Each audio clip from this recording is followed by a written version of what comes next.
Kva, to je to, ali kaj? Po moje še tam zadnji tudi kaj, ne? Ki je tam zadnji? Za zaveso. Tam ni nič, to se še jaz pogledati, vse Je zaprt. stena. Zaprt je? Sem pa, viš koliko je bilo tam še, to ni četrtina tega, kar je bilo. Ne. No, evo.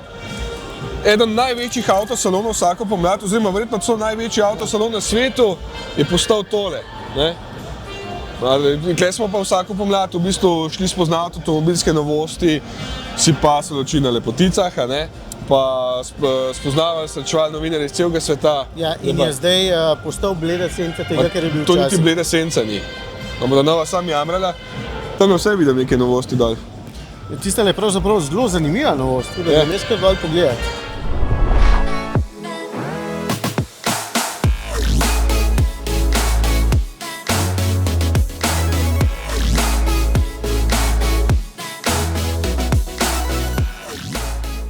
Evo, a ni hud? A vidite vzporednice z originalom iz leta 72, enega takšnega imajo parkiranega tamle. No, že takrat, ko je prišel na ceste, je bil v bistvu nekaj posebnega. Avto, ki je ob naftni krizi ponujal točno to, kar so takrat družine rabile.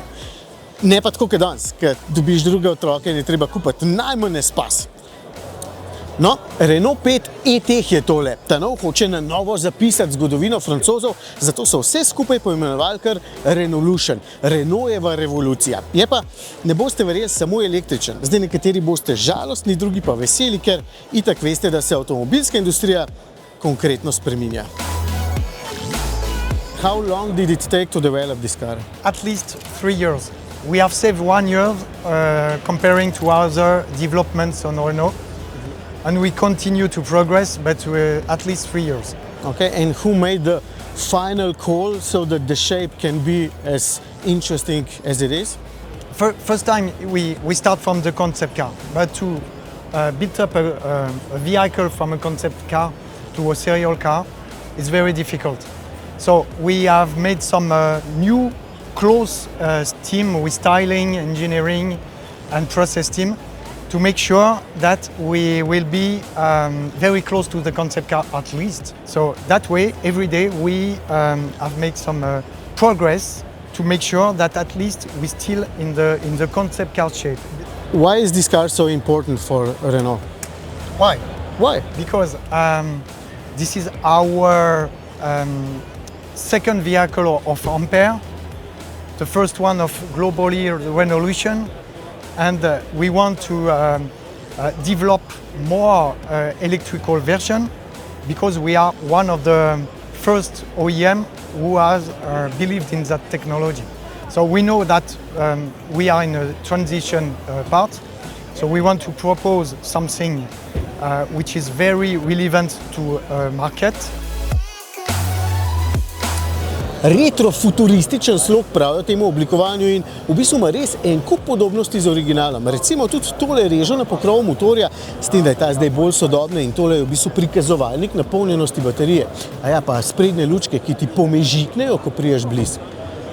Ker motor nima trajnih magnetov, ne potrebuje redkih zemelj, v bistvu so pa moči 70 preko 90 pa potem do 110 kW, no baterija pa ima lahko 40 oziroma 52 kWh, kar ne bi bilo dovolj za doseg 400 km po VLTP. In pazi to, za sabo lahko vleče do 500 kg težko prikolico. Zdaj si že predstavljam Mateja, kako vlačil na svojo kampletko na Pelješac. In mogoče še zanimivost, uporabljena je nikel-mangan-kobaltova tehnologija. Evo, sem šel zelenega. No, za zvok, ki ga proizvaja motor, je pa poskrbel Jean-Michel Jarre, eden največjih ustvarjalcev elektronske glasbe na svetu. Prav kulski je. Ja, pa še bageta. Jaz pa lačen. Sem to išlatal že 300 ljudi.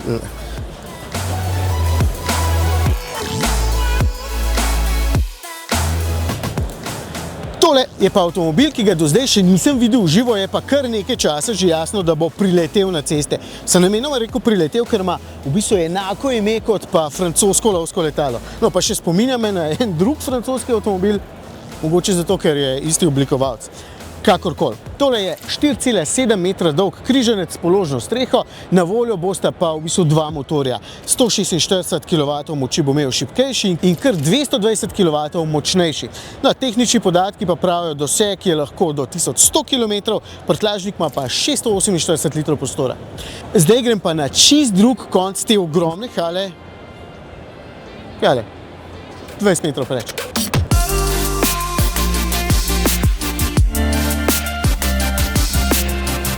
No, tole je pa novi Duster. Evo, ta model mi je bil pa od nekdaj všeč, ker si za dober denar lahko dobil nekaj na pol terenskega.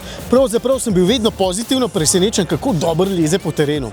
Od leta 2010 se jih izdela že 2,2 milijona, kar pomeni, da gre za kar priljubljen model, ne? Podoben je konceptu Bigster, kar pomeni, da izgleda veliko bolj fancy, kot je pa včasih, stoji tudi na novi platformi, zato je znotraj več prostora, čeprav je dimenzijsko avto stal enako dolg. No, vleče lahko pri kolcu do 1500 kg, semle gor na streho mu lahko obesiš 80 kg, te zaščitne letve so pa iz posebnega materiala Sparkle, ki ni lakiran in je 20% recikliran. Poleg sprednjega pogona je na voljo tudi takšen 4-kolesnim, mislim se Dusterja si drugače itak ne predstavljam, no in ta bo od tal oddaljen 217 mm, kar pomeni, da še vedno se bomo lahko mi pa gorski reševalci vozili po terenu. Ga bo pa najverjetneje poganjal samo še bencin, no pa plin.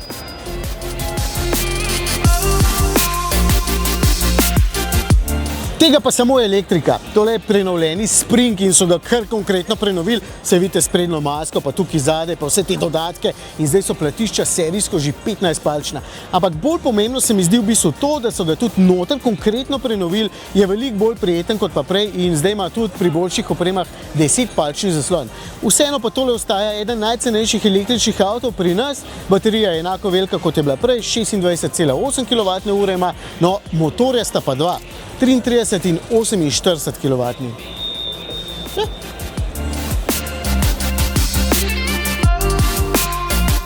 Ostale modele so varnostno posodobili, ampak največja novost zadačo na tem ogromnem salonu je pa tole, Sandrider. Vozil ga bo nihče drug kot, no ne jaz, ampak Sebastian Loeb, drugo leto na Dakarju. No drugega pa 5-kratni zmagovalec Dakarja, Nasser Al-Attiyah. Razvit je s ProDriveom, motor je bencinski 3.0 V6, 360 konjev ima, vzmetenje ima hod 350 mm.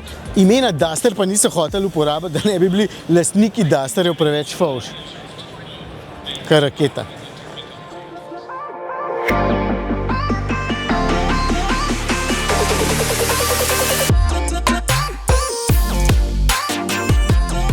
Kitajski BYD je že zelo uspešna znamka in sem prepričan, da bo kmalu na voljo tudi pri nas. Tukaj le predstavljajo model Seal-U, priključno hibridni križanec, no zelo zanimiv je pa tudi tisle kolo s tamle zadaj, je pa oznaka U8 znamke Yangwang.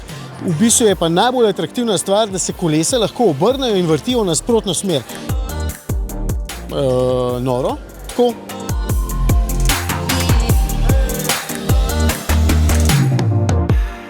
Tudi MG uspešno prodirajo v Evropo, njihov najnovejši model pa je tale hibridni MG3. Tole je po velikosti konkurent Clio pa Yarisu, čeprav ima hibridni sklop 142 kW moči, kar pomeni, da je hiter, no pa je tudi varčen. Ampak pride kmalu k nam, bomo preverjali sami.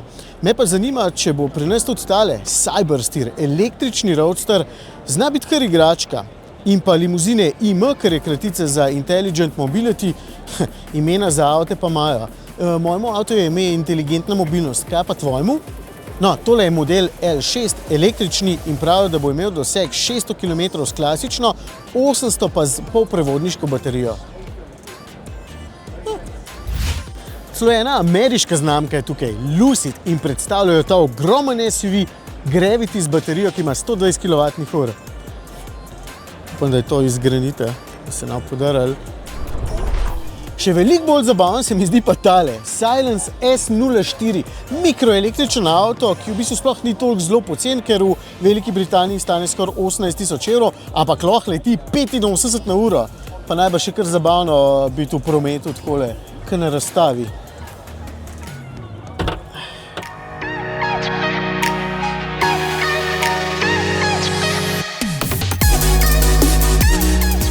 In pol mi pokažejo tole in mi padejo usta do tal. Še zdaj mi grejo kot cine po koncu, ko se spomnim na dirkalnike skupine B iz 80-ih let.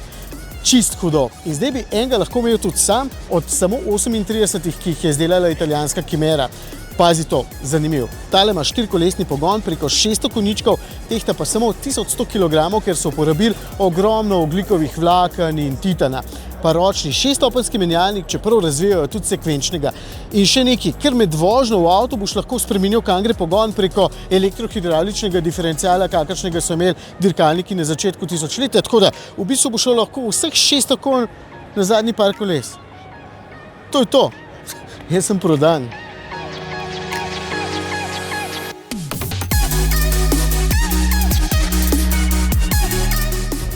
Stari hodo, ja? A nismo mi od nekdaj govorili, da je F40 itak najboljši avto na svetu? Ja, pa Porsche 959 tudi, Pa Lamborghini Miura tudi. pa Lamborghini Countach tudi. Ja, v bistvu še dobro, da so pripeljali sem te ultra hude stroje iz naše ne toliko daljne zgodovine, da saj na nečem lahko paseva oči, ker ostalo je bolj ena žalost. Veš, da imam občutek, da sem mogoče celo zadnjič na salonu v Ženevi. Tudi jaz imam tak hecen feeling, zaradi tega, ker še celo Kitajci, ker sem mislil, da jih bo ful tlele, očitno dol visi. Ja. Noč jih ni. Dobro, greva zdaj spiti eno vodo ali nekaj, jaz imam čist suha usta. Iztok bo pa združil zdaj svojo inteligenco z umetno. Ja. Jaz bi tega trdečega kar imel, no.